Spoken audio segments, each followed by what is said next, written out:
Welcome back to Business Today. This week on the Innovator, there is a focus on cybersecurity and innovation therein, even as both online engagements and the risks associated with the online platforms increase proportionately. Here's KTN's Brian George Otieno.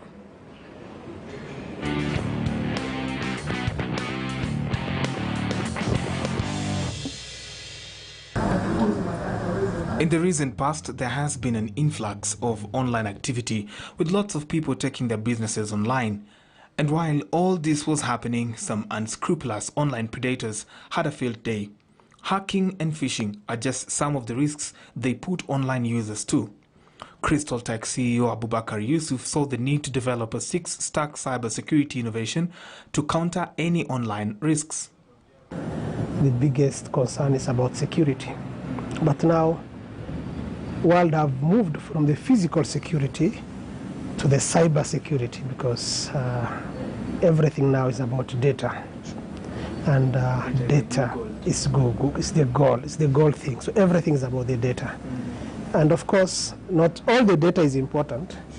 Of course, every company have got different levels of data. Like, for example, your financial data is very important and you don't want it to lose.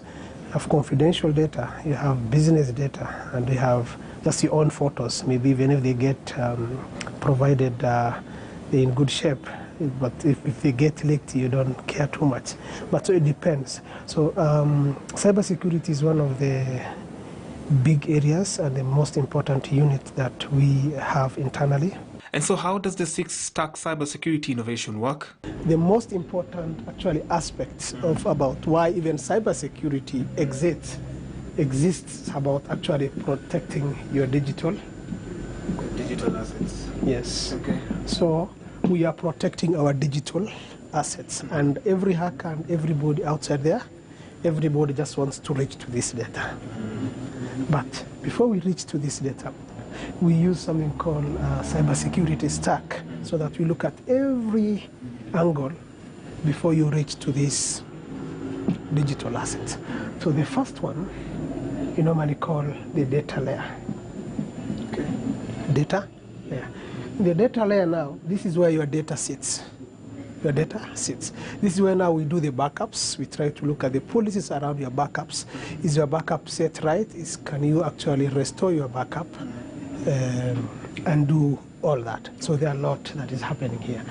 The second level is actually the application layer.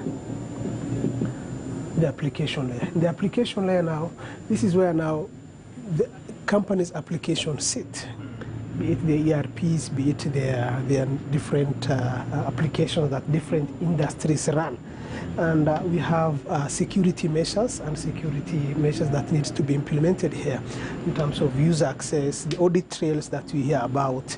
You see, and most companies actually do a lot in this space, because they don't want anybody who is not authorized to access their actually applications, not to access them. So there is a lot of solutions in this space, but many people are doing very well in this application layer. But now where the problem starts becoming is where now we have the endpoint layer. In the endpoint layer, this is where now People have antiviruses. This is where you have your antiviruses, and if your antiviruses are really working for Crystal. So the other layer that is also very important is the network layer.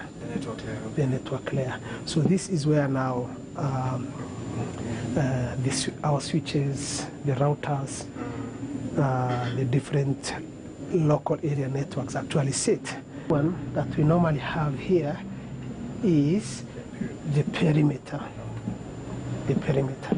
So the perimeter majorly is where our firewall sits, and this is what interfaces the outside world. So that before, very important is the human. Yeah, is the human layer. You see now, if you don't protect the human layer in terms of awareness, trainings, and the likes, then you'll be having maybe a user just clicking on anything because he's not aware of what is happening. So, how badly is the risk of not being cyber secure? You don't want even to imagine what will happen if a cyber breach happens. For example, if you look at the medical space or the healthcare, you'll find out that what will happen if a major healthcare is hit. You see, this could even cause death, because what happens is all those machines, all the processes that run there, will actually, all these are data and interconnected networks. So what will happen is one day you just wake up in the morning, go to your computer as a receptionist, and you say, wow, this thing is not working. So which means a patient who was in a bad shape or who was supposed to be admitted cannot be admitted. Abubakar says that while all the effort should go into structural and software backup, perception is also key in addressing cybersecurity concerns in the country. When you hear of a cybersecurity as a layman or as a person, I'm sure in your head is a hacker, someone who is sitting somewhere in a dark room, be with some specs, trying to see where they can get access and try to do some few things. But it's good to understand also hackers are in business. The business people. The way you are in business, they're in business of actually with your data and try to actually figure out how we can capture this data in terms of ransom and monetize it. So basically, that is what they do.